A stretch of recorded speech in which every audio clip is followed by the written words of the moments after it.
Assalamualaikum warahmatullahi wabarakatuh. Perkenalkan, nama saya Robi Chandra dari program studi manajemen kelas NJ 204. Pada saat ini saya akan menjelaskan tentang data infografis perekonomian Indonesia per April 2021. Pertama, mengenai jelaskan secara singkat siapakah pihak-pihak yang terlibat di dalam penentuan kebijakan ekonomi di Indonesia. Pertama yaitu pemerintah Indonesia, yaitu merupakan Badan Kebijakan Fiskal dan Kementerian Keuangan. Menetapkan kebijakan fiskal, pengelolaan anggaran negara, perpajakan dan subsidi dengan tujuan yaitu agar pertumbuhan ekonomi stabil dan pemerataan kesejahteraan. Kedua, Bank Indonesia. Bank Indonesia sebagai bank sentral di Indonesia yang menentukan kebijakan moneter, mengatur suku bunga, pasokan uang dan nilai tukar rupiah. Yang bertujuan adalah untuk menjaga stabilitas ekonomi dan inflasi agar terkendali. Selanjutnya ketiga yaitu Otoritas Jasa Keuangan atau OJK. Yang mana tugasnya adalah mengawasi dan mengatur sektor keuangan serta memastikan stabilitas, integritas dan keamanan sektor keuangan. Tujuan OJK juga adalah membuat agar sistem keuangan yang stabil dan berkelanjutan. Keempat yaitu Komisi Pengawasan Persaingan Usaha atau KPPU yang bertugas mengawasi persaingan usaha, mencegah dan menindak praktik persaingan usaha yang tidak sehat. Tujuan KPPU adalah persaingan yang sehat dan fair agar bagi pelaku usaha dan konsumen. Dan kelima yaitu lembaga-lembaga ekonomi internasional. Ada dua yaitu IMF dan Bank Dunia, yang mana memberikan nasihat, pinjaman dan bantuan teknis dalam pembangunan ekonomi di suatu negara. Tujuannya adalah untuk menjaga stabilitas keuangan global dan pertumbuhan ekonomi yang inklusif. Kedua, jelaskan bagaimana dampak penguatan atau pelemahan nilai kurs dan inflasi IHK dapat mempengaruhi PDB triwulan 1 tahun 2021.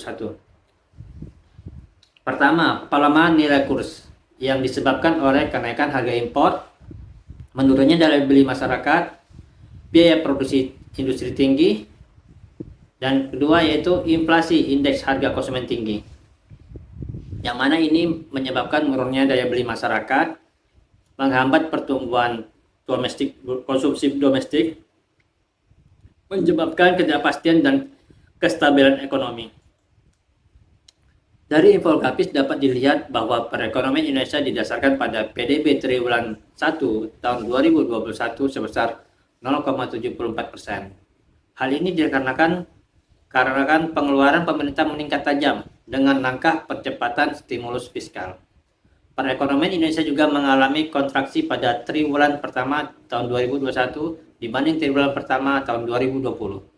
Ini disebabkan pertumbuhan dari sisi ekspor yang positif, terutama dari negara mitra dagang utama seperti Cina dan Amerika sebesar 6,74%. Begitu juga dari sisi impor yang meningkat 5,27% dibanding tahun sebelumnya, karena didorong oleh sektor eksternal dan perbaikan investasi. Dari konsumsi publik juga meningkat 2,96% sejalan dengan percepatan implementasi langkah-langkah stimulus fiskal berupa belanja barang, belanja modal, dan bantuan sosial. Selanjutnya ketiga, bagaimana kondisi perekonomian makro Indonesia saat ini 2021 di tengah pandemi COVID-19? Efek dari COVID-19 tidak hanya mempengaruhi kesehatan masyarakat, tetapi juga mempengaruhi perekonomian di berbagai negara. Perekonomian global dan Indonesia mencatat pertumbuhan ekonomi negatif pada triwulan 1 dan 2 tahun 2020. Pertumbuhan negatif ini juga mengakibatkan meningkatnya pengangguran dan angka kemiskinan. Pertumbuhan ekonomi mencatat penurunan hanya 2,975 pada kuartal 1 dibanding 5,7% pada kuartal 1 2019.